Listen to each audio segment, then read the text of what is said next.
Hello everyone. Today I will be explaining 5 technical questions from the CCNA. Let's start with the first question. The first question is about PoE power supply.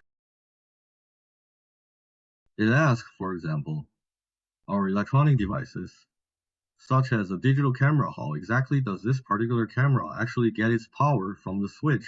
To get power, we know we use the PoE protocol, which is power over Ethernet, but that's not listed among the options. So let's look at whether the devices might need to discover each other, right? So here we have a discover option, discover, but that's not it. That's for IPv6, right? So the correct one should be B, which is called Cisco's Discovery Protocol, the CDP protocol. So for this question, the correct answer is B. Question 2.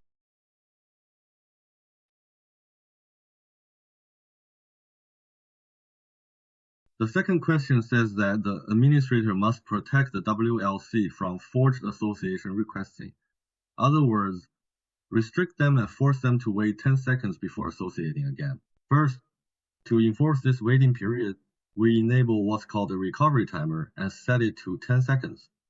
So the first two answers above are incorrect. As for protection, you enable the protected management frames feature, which is the function for protected management data frame. So the correct answer is simply D, as specified.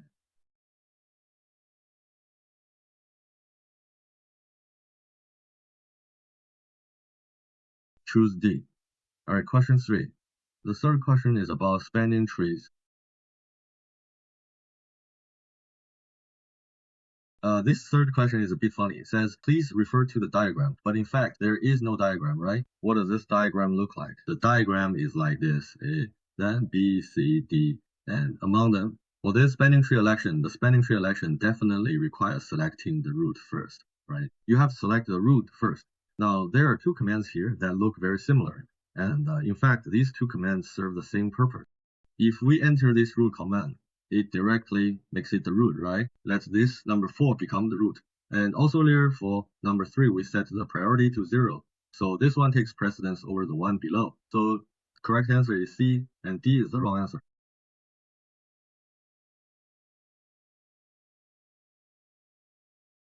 Alright, choose C.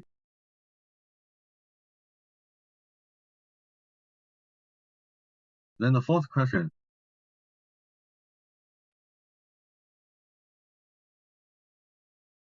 For this fourth question, it says that our engineer must properly configure the switch so that when the VLAN traffic passes through the trunk link, which, in this context, refers to the serial connection between switches. When passing through the serial link, the data frames do not carry this tag. Now, we know that in this area, there is a native VLAN, the native VLAN 1. And when the data comes in from this side, there is a VLAN 10 here. VLAN 10. When I send it out from here through this serial link, I will add the VLAN 10 tag, tag 10. Then tag 10 and tag 1, the native VLAN 1, are compared. If they are not the same, I need to check the allowed list to see if VLAN 10 is permitted, right? Then, if it is allowed, I will send it to the other side with the VLAN 10 tag attached.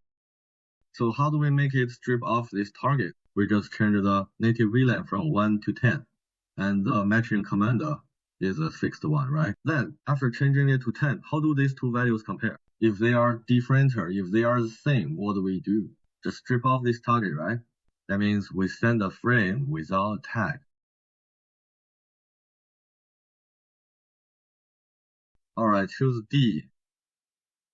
Now, question 5. Question 5 is a multiple choice question. Pick two answers.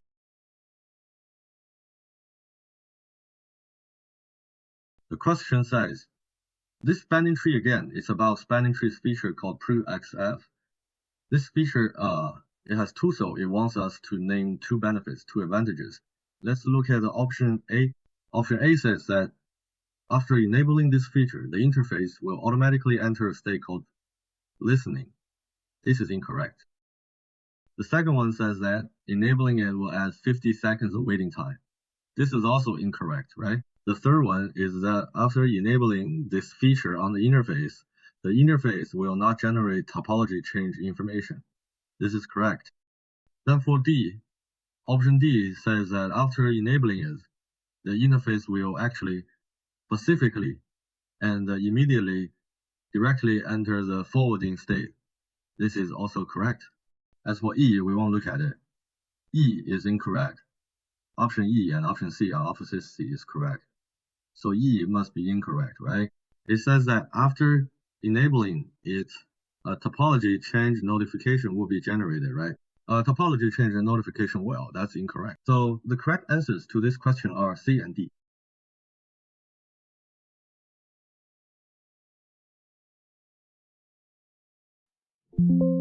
All right, let's submit.